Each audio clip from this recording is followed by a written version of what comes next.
ለኤርትራ አስረክበን ዝም ነው የምንለው? ይውሰዳቸው ኤርትራ ለምን? ይሄን በጥበብ በእውቀት በኤክስፒሪየንስ በዲፕሎማሲ ተጠቅሞ የኢትዮጵያ መንግስት ወደ ኢትዮጵያ ወደ እናት ሀገራቸው እንዲመለሱ ማድረግ መሞከር አለበት። ልክ ምንም ማድረግ እንደማይቻል ነገር በቃ አስረክበናል ሌላ ምንም ምርጫ የለንም አማራጭ የለም ብሎ ማሰብ እኔ ትክክል አይመስለኝም።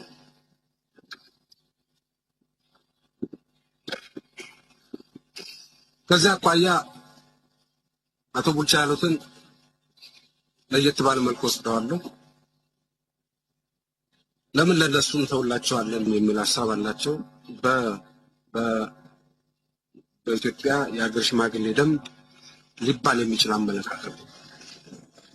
ስለዚህ ተገቢው ክብር ሊሰጠው የሚገባ አመለካከት ነው።